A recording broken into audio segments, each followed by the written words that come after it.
आज हम बात कर रहे हैं फटीग से रिलेटेड आसन और प्राणायाम की। अभी तक आपने देखे स्टैंडिंग और सिटिंग आसन और अब वक्त है प्राणायाम का। तो प्राणायाम में सबसे पहले हम देखेंगे भस्त्रिका प्राणायाम, जो पूरी बॉडी को एनर्जाइज कर देगा और थकान को दूर भगाएगा।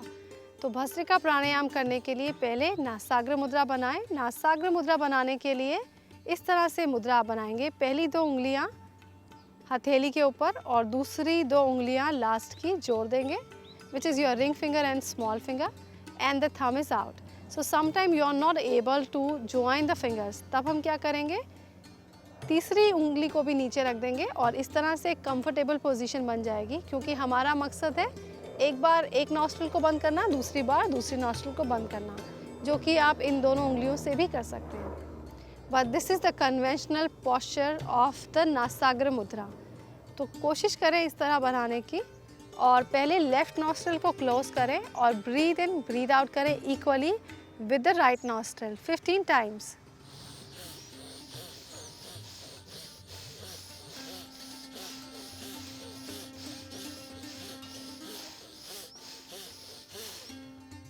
Now change it, close the right and do it with the left nostril.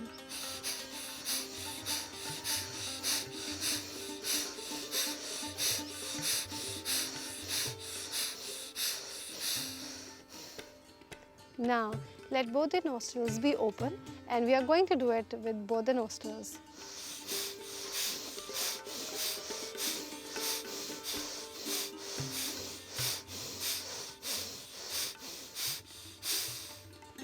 Now breathe in and breathe out.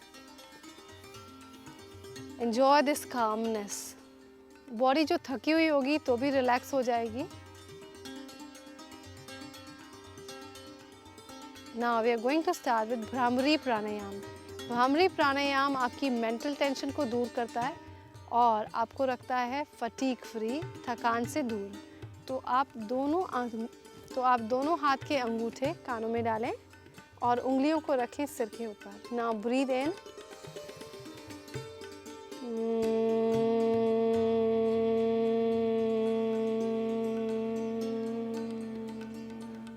तो फिर से सांस भरेंगे और सांस निकालते हुए भंवरे की आवाज।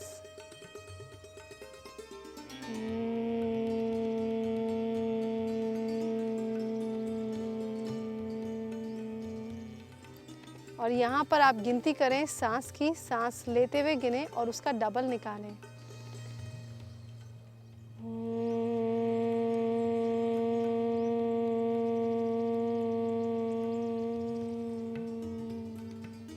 Bring it back slowly.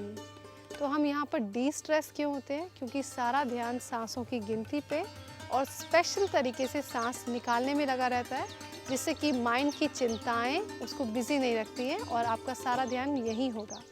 Now we are going to move on to the next pranayama which is अनुलोम विलोम। तो अनुलोम विलोम करने के लिए हम लेफ्ट से सांस भरेंगे, राइट से निकालेंगे, राइट से भरेंगे, लेफ्ट से निकालेंगे।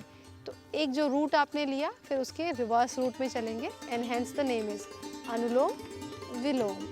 जो पहले किया उसका उल्टा बाद में किया। So now let us start with the left inhale. Close the left, right exhale.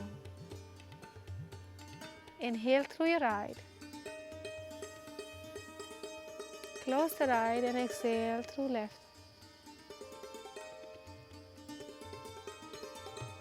Slowly come back and relax here. हर प्राणायाम की तरह आपको यहाँ पर भी ध्यान रखना है, जितना आप सांस भरें उससे डबल की गिनती में आप सांस बाहर निकालेंगे। अभी आपने देखा भस्त्रिका प्राणायाम, भ्रामरी प्राणायाम एंड इन द एंड अनुलोम विलोम। और अब वक्त हो चला है सवाल आपके जवाब हमारे।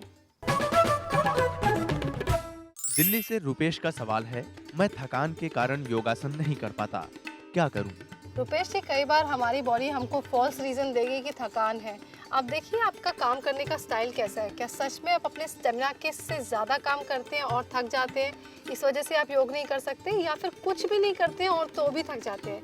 तो यहाँ पर रीज़न जाननी ज़रूरी है कि थकान की रीज़न क्या है, और उसके बाद आप एक ग्रुप फॉर्म करें, कहीं पर जाकर योग सीखें, क्योंकि ग्रुप से आपको आशा बंधेगी, थोड़ी मोटिवेशन आएगी और आप योग कर पाएंगे। अगर एक बार आपने योग या कोई भी अच्छी इस तरह की फिजिकल एक्टिव वाली चीज़ शुरू कर दी तो आई एम श्योर आपकी थकान गायब हो जाएगी, आपका इंटरेस्ट डेवलप होगा और आपकी प्रॉब्लम्स भी दूर हो जाएंगी। मुरादाबाद से दीक्षा पूछती हैं, थकान में कौन कौन से योग कर सकते हैं जिससे फायदा पहुंचे। दीक्षा, जब आप थकी हुई हैं तो शुरू में योग करना तो बहुत मुश्किल रहेगा, लेकिन आपको देखना है जब सूर्य नमस्कार आप करेंगी तो करते करते स्टेमिना इतना बढ़ जाएगा कि आपको थकान कम होगी और आप ये सारे आसन बहुत अच्छे से कर पाएंगे और थकान की आपको फीलिंग ही नहीं आएगी। मुंबई से हितेश का सवाल है, योग करते हुए ऐसी कौन सी डाइट लेनी चाहिए जिससे थकान न हो। हितेश जी, ऐसे कई खाद्य पदार्थ हैं जो एनर्जी गिविंग होते हैं, जो आपको एनर्जी देते हैं और थकान को दूर करते हैं, जैसे ड्राई फ्रूट्स और raw food, raw fruits, vegetable soup. ये सब आप खाएंगे तो आपको ऑटोमेटिकली एनर्जी मिलेगी और आपकी थकान दूर हो जाएगी।